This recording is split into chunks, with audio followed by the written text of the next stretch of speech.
Hi guys, so I've just come back from the Christmas holidays and therefore I don't have an awful lot to speak about uni-wise. So I thought I'd talk a bit about what the fire alarms are like in halls. In my halls there is one smoke detector per room, one smoke detector per hallway, and one heat detector in the kitchen. The reason the kitchen one is a heat detector and not a smoke detector is because if you're making bacon, it can produce a lot of smoke when there isn't in fact a fire, and that can happen with a lot of meals. So they've decided to not put a smoke alarm in there, but a heat alarm, so that if it gets too hot in there, they'll know there's a fire. The smoke alarms in particular are incredibly sensitive, so in your bedroom, unless you do something really stupid like put cling film over the smoke alarm, which you shouldn't be doing. I know the trick, you shouldn't be doing that. Don't worry, I haven't done that. So there's my smoke alarm.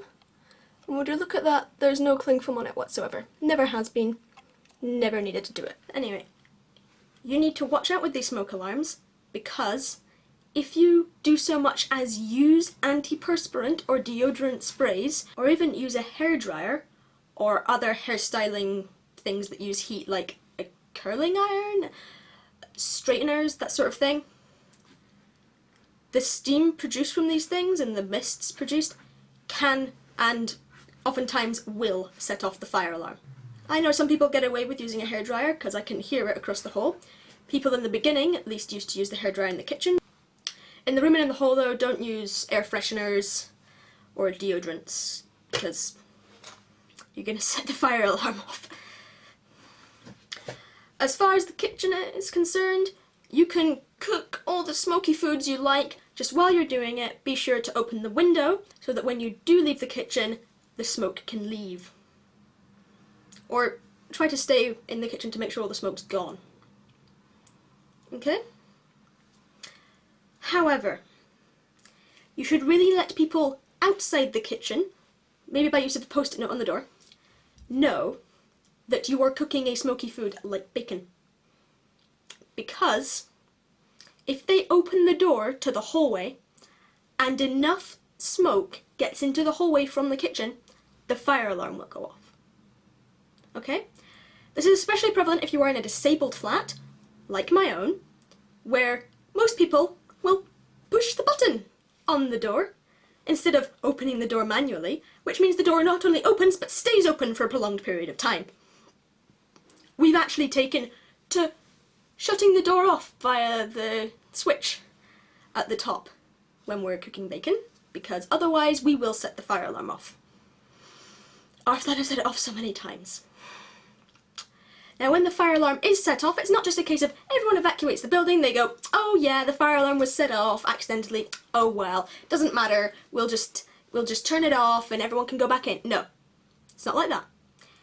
Everyone comes out of the building. Everyone then has to wait for the fire engine, which has been called, to arrive. And then the fire brigade goes into the room which set off the fire alarm and inspects it. And then tells whoever set off the fire alarm what is wrong with that room. Now I've cooked bacon in there before and that set the fire alarm off because the door has accidentally been opened and the smoke's got into the hallway. I fry my bacon. The fire brigade seems to think that everyone does their bacon in a grill pan in the oven. And whilst, yes, that is a good way to do bacon sometimes, I don't do it because I don't want to be responsible for making the grill pan dirty. But they don't check your frying pan. No, they don't care how dirty the frying pans are. They go into the oven and go, ooh, that's a dirty oven, that must have been what set it off. Ooh, you shouldn't do that. Shouldn't prop your door open either, ventilation, because it'll go... And then there's us going, we don't, it just happens because it's a disabled flat. It's not something we intend to do. We're not idiots. We know that if we ventilate through the window and the door, right, the air is going to go from one place to another and it might not be from the hall to the outside world. In fact, probably, given the way the wind direction works, it's going to go into the kitchen and then blow the smoke straight into the hall. And we know that. Okay? We're not idiots. However, they have to say that just to make sure that we know for future. but it is annoying.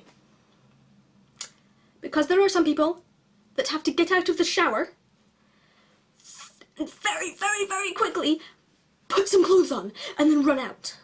One fire alarm I heard go off at 3 a.m. Don't know what they were doing, but it was the flat next door to ours, so ours didn't actually get evacuated. Yay. But I can still hear it. They're bloody loud. We also have a fire drill every Wednesday at about 11 o'clock. This can vary depending on just what they're doing over at Sanctuary, and that's totally normal and fair enough. However, the fire drill is not the same length every time. So for example, one day it'll last for 10 seconds, and then the next week it will last for 30 seconds. So you're sitting there going, oh, about 10 seconds has gone by, this must be a real alarm, oh no, I have to leave, and then you see people in the hall, like, just, do we leave? Is this a practice? I don't know, it's the time for a practice, but then it's so long and everyone's just about to go outside, and then it stops, and you're like, oh, well thanks, I was revising, but not anymore. Oh well, it's just the way the penny rolls. The penny rolls? Is that? It's a new phrase now. Thought it was cookie crumbles. Whatever. It's just a thing you have to deal with. So be warned, that'll happen a lot if you end up in holes in your first year of university or even your second year, and you just have to be prepared for lots and lots of fire alarms, especially in the first week, because people are getting used to how they work. Some people don't necessarily know that you can't actually do anything to dry your hair or style it, which doesn't bother me because I don't. I never use a hairdryer.